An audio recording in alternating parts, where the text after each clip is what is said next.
పిఠాపురం నియోజకవర్గాన్ని గెలిపించిన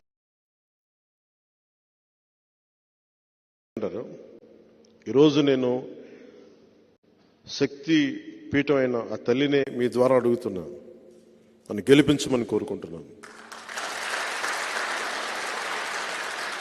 గెలుపు నా కోసమో కాదు, నేను పోరాటానికి నాకు మరింత బలం చేకూరుస్తుంది. ఉప్పాడలో ప్రతిసారి రోడ్డు కోతలకు గురై ముఖ్యంగా మత్స్యకార కుటుంబాలు ఎంత నలుగుతున్నాయో తెలుసు. వీటన్నిటికీ ప్రతి సమస్యకి నేను ఎక్కడికి పారిపోను. దీన్ని ఒక మోడల్ నియోజకవర్గం చేద్దాం ఆంధ్ర రాష్ట్రానికి. ఆంధ్ర రాష్ట్రానికే ఒక మోడల్ నియోజకవర్గం. ప్రతి ఒక్కరూ ఇక్కడికి వచ్చి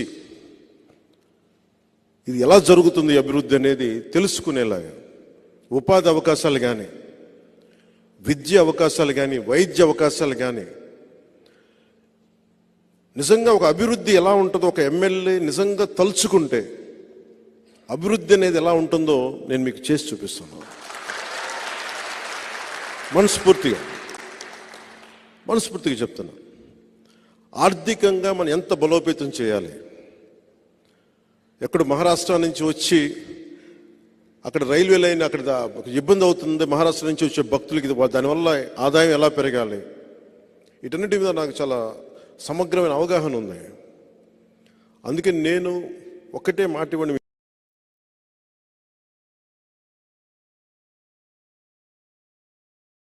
పెద్దలకి అందరికీ ఈ సభ తరపున చెప్తా ఉన్నాను. మొట్టమొదటి మాట, ఒకసారి నేను పని చేయటం మీరు చూస్తే మీరు నన్ను ఇంకెప్పటికీ వదలరు, అంత పని చేస్తాను. అందరినీ కలుపుకెళ్లే వ్యక్తిని, సమస్యని తగ్గించే వ్యక్తిని తప్ప సమస్యని పెంచే వ్యక్తిని కాదు. సమాజాన్ని కలిపే వ్యక్తిని తప్ప విడదీసే వ్యక్తిని కాదు. ఇంకా తప్పదు అనుకుంటే తప్ప నేను గొడవ పెట్టుకోను. ఇలాంటి పరిస్థితుల్లో మీ అందరి సహకారాలు, దీవెనలు ప్రతి ఒక్కరికి కావాలి నాకు. ముఖ్యంగా నేను పోయినసారి వచ్చినప్పుడు నోటాకి చాలామంది వేసామని చెప్పారు. ఆ రోజున ఆ నోటాకి వేసిన ఓట్లు కూడా ఈసారి జనసేనకే పడాలి. ఎందుకంటే నోటా చాలా కోపం తెస్తారు ఓటు. ప్రజాస్వామ్యం మీద గౌరవం ఉండి మాకు ఈ పార్టీలు పనిచేయట్లేదన్న కోపంతో నిరసన తెలియచేయటం, అలాంటి ఓట్లు కూడా పిఠాపురంలో ఎక్కువ ఉన్నాయి. పిఠాపురం మధ్యతరగతి మనుషులు ఎక్కువ. అక్కడ కడుపు కాలే మనుషులు ఎంత ఉన్నారో, ఎందుకంటే మధ్యతరగతి మనిషి అన్ని అర్థం చేసుకోగలడు. కడుపు కాలిన ఒక మత్స్యకారుడి బాధ అర్థం చేసుకోగలడు. తనకేమో పాలసీస్ ఏమి ఉండవు, తనకి చేయూతనిచ్చే పథకాలు తనకి ఏమి ఉండవు. తన కష్టం మీద తన బతకాలి, అన్నిటినీ అధిగమిస్తూ ముందుకెళ్ళాలి. అలాంటి మధ్యతరగతి మనుషులు ఎక్కువ ఉన్న పిఠాపురం ఇది. విద్యా సంస్థలు కానీ నిస్సహాయంతో ఇసుక తవ్వేసుకుంటూ వెళ్ళిపోతుంటే నిస్సహాయంగా చూసే ఎంతోమంది పెద్దలు నేను చూశాను. అక్కడ నా దగ్గరికి వచ్చి మాట్లాడుతూ ఉంటే నాకు అనిపించింది, అరే నేను కనుక ఉండుంటే కొంచెం ఏదన్నా చేదోడు వాదోడుగా ఉండేవాడిని, ఇంత ఇసుక దోపిడీ లేకుండా చూసేవాడిని అని అనిపించింది నాకు. ఎవ్వరూ మన సహజ వనరులను ఎవ్వరూ దోపిడీ చేయకుండా అవసరం మేరకు తీసుకునేలాగా, అడ్డగోలుగా తవ్వేయకుండా, ఎక్కడ పిఠాపురాన్ని భయపెడతానంటే దానికి నేను అండగా నిలబెడతాను. అంటే మీకు ఇప్పుడు పెద్దిరెడ్డి గారి అబ్బాయి మిథున్ రెడ్డి గారు సంపూర్ణంగా నన్ను నిలువరించే బాధ్యత ఆయన తీసుకున్నారంట. అంటే ఇది ఎందుకు చెప్తున్నానంటే,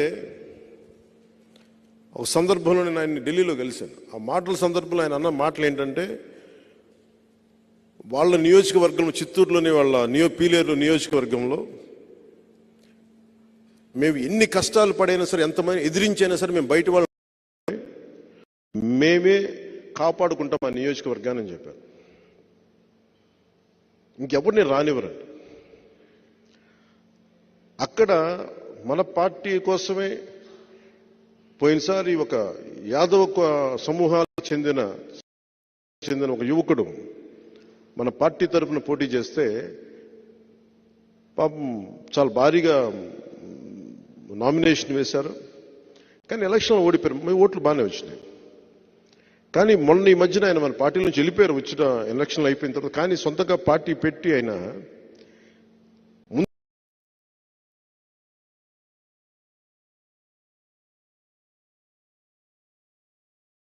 బీసీలకు అండగా ఉంటామంటే మేము మెతుకులు పడేస్తాం, మీరు ఏరుకోండి.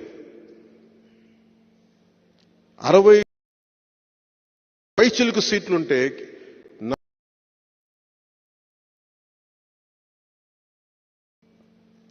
వీళ్ళు కూర్చోబెట్టి బీసీ అండగా ఉంటామని చెప్తారు.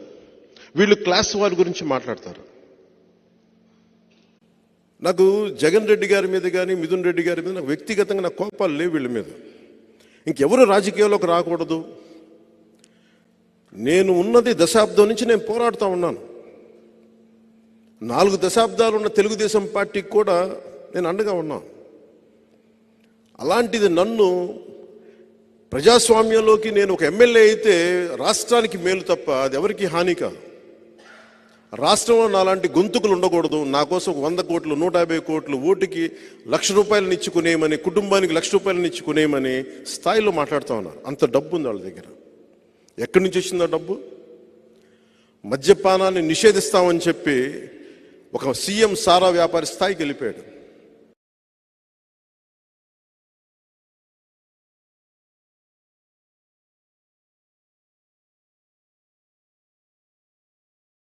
కుటుంబీకులు ఇంత డబ్బు పేరుకుపోయి వాళ్ళ దగ్గర ఏం చేయాలో తెలియక కొట్టుకుంటున్నారు వాళ్ళు.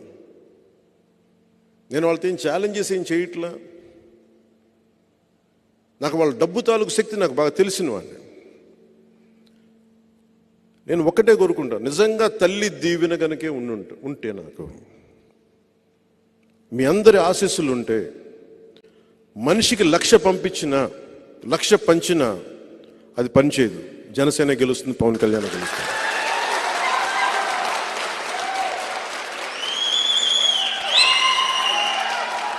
అలాగే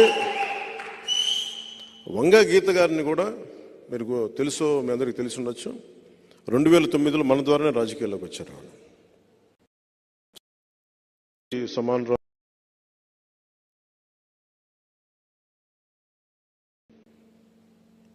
సో దురదృష్టవశాత్తు ఆవిడ ఉన్నారు. భవిష్యత్తులో ఆవిడ వైసీపీని వీడి జనసేనలోకి రావాలని మనస్ఫూర్తిగా కోరుకుంటున్నాను.